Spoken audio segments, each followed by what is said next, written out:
ನಡೆಸು ಅಂತ ಹೇಳಿ ದೇವರಲ್ಲಿ ಪ್ರಾರ್ಥಿಸ್ಕೊಳ್ತಾ ಇವತ್ತಿನ ದಿವಸ ಸ್ವಕೃಷಿ ಫೌಂಡೇಶನ್ ವತಿಯಿಂದ ಕೃಷಿಯಲ್ಲಿ ಮಣ್ಣು ಮತ್ತು ನೀರಿನ ಸದ್ಬಳಕೆ ಹಾಗೂ ವೈಜ್ಞಾನಿಕ ಅಳವಡಿಕೆ ರೈತರಿಗಾಗಿ ಜಾಗೃತ ಒಂದು ಕಾರ್ಯಕ್ರಮ ಇದೀಗ ಪ್ರಾರಂಭವಾಗ್ತಾ ಇದೆ. ಈ ಕಾರ್ಯಕ್ರಮವನ್ನು ಮೊಟ್ಟ ಮೊದಲಿಗೆ ಪ್ರಾರ್ಥನೆ ಗೀತೆಯೊಂದಿಗೆ ಪ್ರಾರಂಭಿಸ್ತಾ ಇದೆ. ಆ ರೈತರ ಒಂದು ಪ್ರಾರ್ಥನೆ ಗೀತೆಯನ್ನು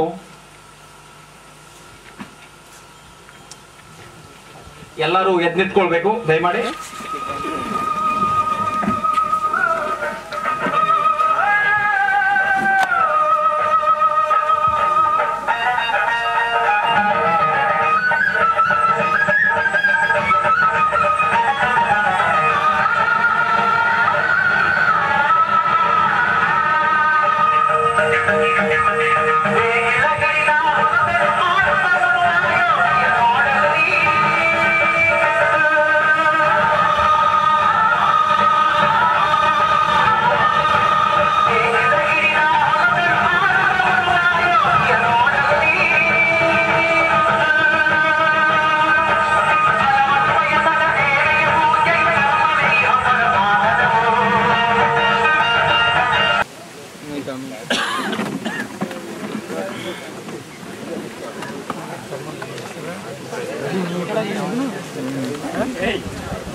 ಹಲೋ.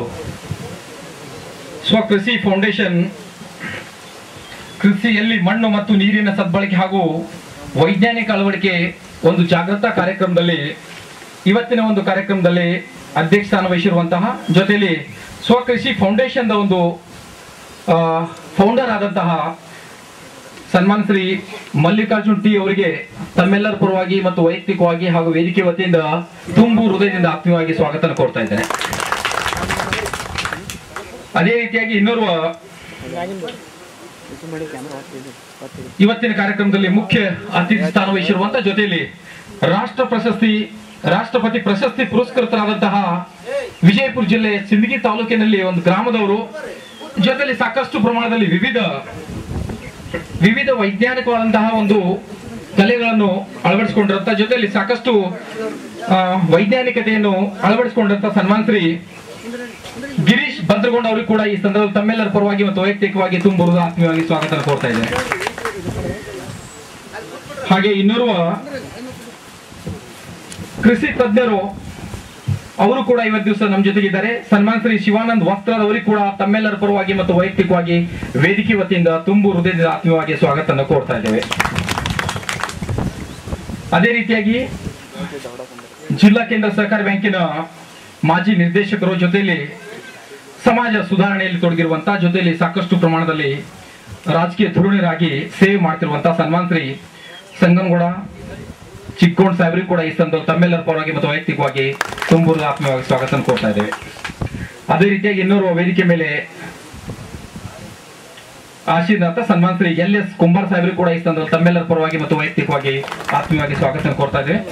ಅದೇ ರೀತಿಯಾಗಿ ಇನ್ನೋರ್ವ DCC ಬ್ಯಾಂಕಿನಲ್ಲಿ ಸೇವೆ ಸಲ್ಲಿಸುತ್ತಿರುವಂತಹ ಸನ್ಮಾನ್ ಶ್ರೀ ಗುಡಿದಿನ ಸಾಹೇಬರು, ಶ್ರೀಧರ್ ಗುಡಿದಿನ ಸಾಹೇಬರು ಕೂಡ ಈ ಸಂದರ್ಭ ತಮ್ಮೆಲ್ಲರ ಪರವಾಗಿ ಮತ್ತು ವೈಯಕ್ತಿಕವಾಗಿ ತುಂಬುವುದು ಆತ್ಮೀಯವಾಗಿ ಸ್ವಾಗತ ಕೋರ್ತಾರೆ.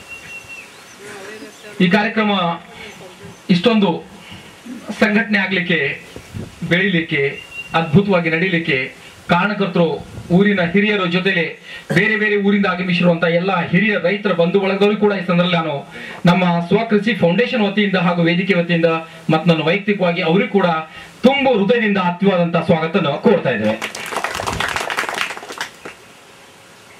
ಕಾರ್ಯಕ್ರಮವನ್ನು ಉದ್ದೇಶಿಸಿ ಪ್ರಾಸ್ತಾವಿಕ ಮಾತನಾಡೋಕೆ ಅಂತ ಹೇಳಿ ನಾನು ವಿನಂತಿಯಾಗಿ ಕೇಳ್ಕೊಳ್ತಾ ಇದ್ದೀನಿ. ಸ್ವಕೃಷಿ ಫೌಂಡೇಶನ್ ಫೌಂಡರ್ ಆದಂತಹ ಸನ್ಮಾನ್ ಶ್ರೀ ಮಲ್ಲಿಕಾರ್ಜುನ್ ಟಿ ಸರ್.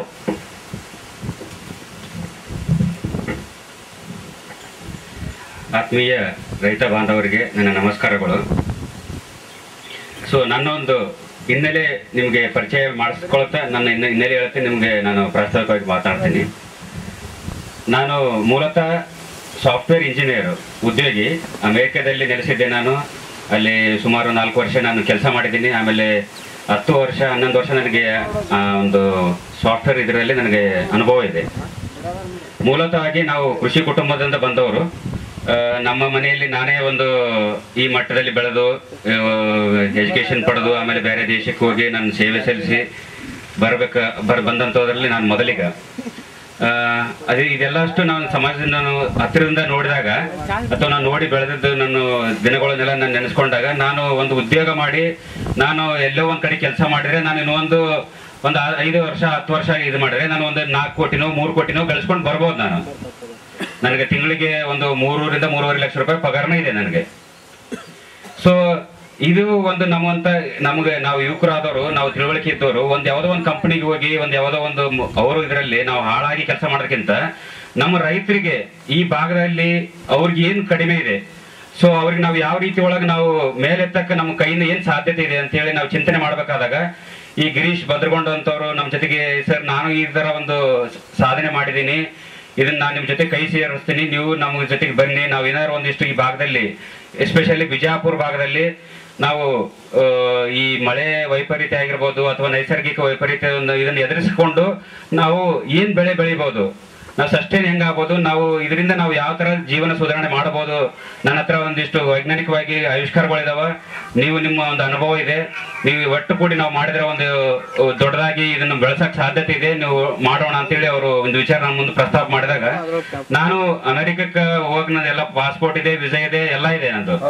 ನಾನು ಹೋಗಂತದನ್ನ ನಿಲ್ಲಿಸಿ ನೋಡೋಣ, ಇದು ಒಂದು ನಮ್ಮ ಈ ಭಾಗದೊಳಗ ರೈತರಿಗೆ ಏನಾದ್ರು ನಮ್ಮಿಂದ ಉಪಯೋಗ ಆಯ್ತಂದ್ರೆ ನಮ್ಮ ಜೀವನ ಸಾರ್ಥಕ ಆಗ್ತೈತಿ. ಅದ್ರೊಳಗ ಈಗ ನಮ್ಮ ವತ್ಸರತ್ ಸರ್ ಅಂತವ್ರು, ಆಮೇಲೆ ಇನ್ನೂ ನಾವು ದಾರಿಯಲ್ಲಿ ಸುಮಾರು ಜನ ನಮ್ಮ ಒಂದು ಬೆಳವಣಿಗೆಯಲ್ಲಿ ಸಾಕಷ್ಟು ಕಾರಣಕರ್ತರಾಗಿದ್ದಾರೆ ಈ ಒಂದು ಯೋಜನೆಯನ್ನು ಕೈಗೊಳ್ಳಕ್ಕೆ. ನಾನು ಸುಮಾರು ಇಲ್ಲಿ ಬಂದು ಒಂದು 3-6 ತಿಂಗಳಲ್ಲಿ ಒಂದು 3 ತಿಂಗಳು ನಾನು ಕಂಪ್ಲೀಟ್ ಆಗಿ ನಾನು ಎಲ್ಲ ವಿಸಿಟ್ ಮಾಡಿ ಬಂದಿದ್ದೀನಿ. ಪುಣೆ ಆಗಿರ್ಬೋದು, ಹೈದರಾಬಾದ್ ಆಗಿರ್ಬೋದು, ಆಮೇಲೆ ಸಾಕಾಗಷ್ಟು ಜಾಗಗಳು, ಬೆಳಗಾಂ ಜಿಲ್ಲೆ ಆಗಿರ್ಬೋದು. ರೈತರು ಅಲ್ಲಿ ಯಾಕೆ ಪ್ರಗತಿಪರರಾಗಿದ್ದಾರೆ, ಈ ಭಾಗದೊಳಗೆ ಯಾಕೆ ರೈತರು ಪ್ರಗತಿಪರ ಆಗಿಲ್ಲ, ಪ್ರಗತಿಪರ ಆಗ್ಲಾದಕ್ಕೆ ಸಾಕಾಗಷ್ಟು ಕಾರಣಗಳನ್ನು ಹುಡುಕಿದೀವಿ.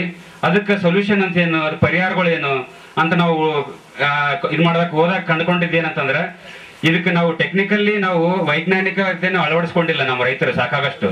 ಈಗ ನಮ್ಮ ಇವರು ಶಿವಾನಂದ ವಸ್ತ್ರಾಲ್ ಸರ್ ಹೇಳಿದಿರೋದು ಮೈಕ್ರೋರೈಸಾ ಅಂತೇಳಿ ಸೂಕ್ಷ್ಮಾಣು ಜೀವಿಗಳು ಹೆಂಗ್ ಬೆಳೆಸ್ಬೇಕನ್ನೋದು ಹೇಳಿದ್ರು. ಈ ಭಾಗದಲ್ಲಿ ಯಾರು ಒಬ್ರು ನಾ ಅಡಾಪ್ಟ್ ಮಾಡಿದ್ನ ನೋಡಿಲ್ಲ. ಯಾರಾದ್ರೂ ಅಡಾಪ್ಟ್ ಮಾಡಿದಿರಾ, ಯಾರಾದ್ರೂ ಕೈಗೊಂಡಿದ್ದೀರಾ? ಇಲ್ಲ. ಅದು ವೆರಿ ಕಾಮನ್ ಆಕ್ಚುಲಿ. ಈಗ ನಾವು ಬೇರೆ ಒಂದು ಊರುಗಳನ್ನು ಹೋಗಿ ನೋಡಿದಾಗ ಕೊಲ್ಲಾಪುರ ಆಗಿರ್ಬೋದು, ಸಾಂಗ್ಲಿ ಆಗಿರ್ಬೋದು, ಈ ಕಡೆ ಧಾರವಾಡ ಆಗಿರ್ಬೋದು, ಇದು ರೈತರು ದಿನಕ್ಕೆ ಅವರು ಅಳವಡಿಸ್ಕೊಂಡಿದ್ದಾರೆ ಅಂತದ್ದು. ಸೊ ಇವು ನಮ್ಮ ಭಾಗದ ರೈತರಿಗೆ ಇವು ಕೊರತೆ ಇದೆ. ಈ ಕೊರತೆಯನ್ನು ಹೆಂಗ್ ನೀಗಿಸ್ಬೇಕು, ಈಗ ನಾವು ತಜ್ಞರನ್ನ ನಾವು ಕರ್ಕೊಂಡು ಬಂದು ಈ ತರ ನಾವು ಅವೇರ್ನೆಸ್ ಜಾಗೃತಿ ಕಾರ್ಯಕ್ರಮ ಮಾಡಿ ಇದ್ರ ಜೊತೆಗೆ ಬರೀ ನಾವು ಇದು ಎಲ್ಲ ಒಂದು ಭಾಗದೊಳಗೆ ಈಗ ಸದ್ಯ ಹುಲಿ ಪಂಚಾಯತಿ ಮುಂದಿನ ಕಾರ್ಯಕ್ರಮ ನಮ್ಮದು ವರ್ತಿಯಲ್ಲಿದೆ. ಇದೇ ಫೌಂಡೇಶನ್ ವರ್ತಿ, ಆಮೇಲೆ ಬೇರೆ ತಡವಲ್ಗ ಅಲ್ಲಿ ಇದೆ. ಮುಂದಿನ ಒಂದು 2 ವಾರದಲ್ಲಿ ಅಲ್ಲಿ 2 ವಾರದಲ್ಲಿ ಒಂದೊಂದು ಫಂಕ್ಷನ್ಗಳಿದಾವೆ. ಸೊ ನಾವು ಇದೇನು ಮಾಡ್ತಿದ್ವಿ, ರೈತರಿಗೆ ಇದು ಒಂದು ಜಾಗೃತಿ ಕಾರ್ಯಕ್ರಮ ಮಾಡ್ತಿದ್ವಿ. ಈ ರೈತರ ಜಾಗೃತಿ ಕಾರ್ಯಕ್ರಮ ಅಂತಂದ್ರೆ ಇದು ನಾವೇನೋ ಒಂದು ಹೇಳಿ ಇಲ್ಲಿಗೆ ಒಂದು ಆಶ್ವಾಸನೆ ಕೊಟ್ಟು ಅದು ಅಲ್ಲಿಗೆ ಮುಗಿಯೋದಂತಲ್ಲ. ಈಗ ರೈತರ ತಕ್ಕಂಗೆ ಯಾರೋ ಬೆಳೆ ಬೆಳೆದಿದ್ದಾರೆ. ಇನ್ನೊಬ್ರು ವಿಠಲ್ ಒಡೆಯರ್ ಅಂತೇಳಿ ಒಬ್ರು ಇದ್ದಾರೆ, ಅವರು ಬೆಳಗಾವಿ ಜಿಲ್ಲೆದವರು. ಅವ್ರು ಇವತ್ತು ಬರಬೇಕಾಗಿತ್ತು, ಅವರ ಒಂದು ಮನೆಯಲ್ಲಿ ಒಂದು ಕೆಟ್ಟ ಕಾರಣ ಇರೋದ್ರಿಂದ ಅವ್ರು ಬರೋಕ್ಕಾಗಿಲ್ಲ. ಸೊ ಅವರು ಏನು ಮಾಡಿದ್ದಾರೆ, ಅವರು 1 ಎಕರೆ 20 ಗುಂಟೆಯಲ್ಲಿ ಅವರು ಬದನೆ, ಆಮೇಲೆ ಟೊಮೊಟೊ, ಕಲ್ಲಂಗಡಿ ಇವು 3 ಬೆಳೆದು ಅವರು 9 ಲಕ್ಷ ರೂಪಾಯಿ ಅವ್ರ ಆದಾಯ ತಗೊಂಡಿದ್ದಾರೆ. ಅವರಿಗೆ ಶ್ರೇಷ್ಠ ಕೃಷಿಕ ಪ್ರಶಸ್ತಿ ಸಿಕ್ಕಿದೆ, ಶ್ರೇಷ್ಠ ತೋಟಗಾರಿಕೆ ಕೃಷಿಕ ಅಂತೇಳಿ ಪ್ರಶಸ್ತಿ ಮುಖ್ಯಮಂತ್ರಿಗಳಿಂದ ಕೊಟ್ಟಿದ್ದಾರೆ ಅವರಿಗೆ. ಸೊ ಅವರು ನಿಮ್ಗೆ ಸಾಕಷ್ಟು ಇಲ್ಲಿ ಮುಂದಿನ ದಿನಮಾನಗಳಾಗ ಬಂದು ಇದು ಹೆಂಗೆ ಮಾಡಬೇಕು, ಅದೇನು ಟೆಕ್ನಾಲಜಿ ಹೆಂಗೆ ಅಡಾಪ್ಟ್ ಮಾಡ್ಕೊತಾರೆ, ಆ ಒಂದು ಇದನ್ನು ನಿಮಗೆಲ್ಲ ತಿಳಿಸ್ಕೊಟ್ಟು ಈ ಭಾಗದೊಳಗೂ ನಾವು ಹೆಚ್ಚಿಗೆ ನಿಮ್ಗೆ ಆದಾಯ ಬರೋತಾರೆ. ಈಗ ಏನು ನಾವು ಮಾಡ್ತಾ ಇರ್ತೀವಿ, ಇದನ್ನ ಬಿಟ್ಟು ನಾವು ಹಿಂದಿನ ಪದ್ಧತಿನೇ ಅಳವಡಿಕೆ ಮಾಡ್ಕೊಂಡು ಹೋದ್ರೆ ನಾವು ಇದಕ್ಕೆ ರೈತರಿಗೆ ಬದುಕಕ್ಕೆ ಕಷ್ಟ ಆಗುತ್ತೆ. ಆ ಒಂದು ಬಿಟ್ಟು ಈಗ ಹೊಸ ಟೆಕ್ನಾಲಜಿ ಯೂಸ್ ಮಾಡಿಕೊಂಡು ನಾವು ಏನು ಮಾಡೋಕ್ಕೆ ಸಾಧ್ಯ ಇದೆ ಅಂಥ ಒಂದು ಯೋಜನೆಗಳನ್ನ ತೊಗೊಂಬಂದು ನಿಮ್ಗೆ ಎಲ್ಲರಿಗೂ ಈ ಒಂದು ಭಾಗದಲ್ಲಿ ಈ ರೈತರ ಭಾಳ ಬೆಳಕಾಗಬೇಕಂತ ಒಂದು ಉದ್ದೇಶ ಇಟ್ಕೊಂಡು ನಾವು ಈ ಒಂದು ಕೃಷಿ ಫೌಂಡೇಶನ್ ಅಂತ ಮಾಡಿಕೊಂಡು ಇವೆಲ್ಲ ಒಂದು ತಾಂತ್ರಿಕತೆ ಗುಂಪು ಕಟ್ಕೊಂಡು, ಆಮೇಲೆ ಈಗ ನಮ್ಮ ಬ್ಯಾಂಕಿನ ಸಹಕಾರಿ ಜಿಲ್ಲಾ ಬ್ಯಾಂಕಿನವರು ಇದ್ದಾರೆ, ಅಲ್ಲಿ ಸಹಾಯ ಡೈರೆಕ್ಟರ್ ಇದ್ದಾರೆ, ಇವರೆಲ್ಲರೂ ಒಂದು ಥಿಂಕ್ ಟ್ಯಾಂಕ್ ಅಂತ ಮಾಡಿಕೊಂಡು ವಿಚಾರಕ್ಕೆ ಒಂದು ವೇದಿಕೆ ಮಾಡಿಕೊಂಡು ಇವ್ರನ್ನೆಲ್ಲ ಮುಂದಿನ ದಿನ ಮಾಡೋದಾಗ ನಾವು ಹೆಚ್ಚೆಚ್ಚಿಗೆ ತೊಡಗಿಸ್ಕೊಂಡು ನಾವು ಇದನ್ನು ಯಶಸ್ವಿ ಮಾಡೋಣ ಅಂತೇಳಿ ನಾನು ನಿಮ್ಮಲ್ಲಿ ಕೇಳ್ಕೊಂತ ನಾನು ಈ ಪ್ರಸ್ತುತ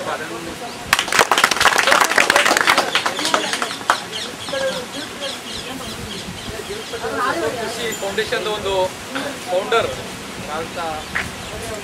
ಮಲ್ಲಿಕಾರ್ಜುನ್ ಸರ್ ಅವ್ರು ಹೇಳಿದ್ರು, ಏನಂತ ಹೇಳಿದ್ರೆ ಅಮೇರಿಕಾದಾಗ ಇರ್ಬೋದಾಗಿತ್ತು, ಎಷ್ಟೋ ಕೋಟಿ ಗಳಿಸ್ಬೋದಾಗಿತ್ತು, ಆದರೂ ಕೂಡ ಇಲ್ಲಿ ನಿಮ್ಮ ಜೊತೆಗೆ ಏನೋ ರೈತರಿಗೆ, ಈ ಭಾಗದ ರೈತರಿಗೆ ಏನಾದರೂ ಸ್ವಲ್ಪ ಅನುಕೂಲ ಆಗಲಿ, ಏನಾದರೂ ಮಾಡೋಣ ಅನ್ನೋದಿಷ್ಟು ಛಲ ತೊಡದ ಮೂಲಕ ಜೊತೆ ಸಾಧನೆ ಮಾಡ್ಬೇಕಂತೇಳಿ ಹೊರಟದ ಮೂಲಕ ಇವತ್ತು ದಿವಸ ಈ ಸ್ವಕೃಷಿ ಫೌಂಡೇಶನ್ ಸ್ಥಾಪನೆ ಮಾಡೋ ಮೂಲಕ ಅವ್ರು ಮಾಡ್ತಾ ಇದ್ದಾರೆ. ಅವರಿಗೆ ಇಷ್ಟೊತ್ತಿಗೆ ಮಾತನಾಡಲಿಕ್ಕೆ ಅವ್ರಿಗೆ ನಾನು ತಮ್ಮೆಲ್ಲರ ಪರವಾಗಿ ಮತ್ತು ವೈಯಕ್ತಿಕವಾಗಿ ಧನ್ಯವಾದ.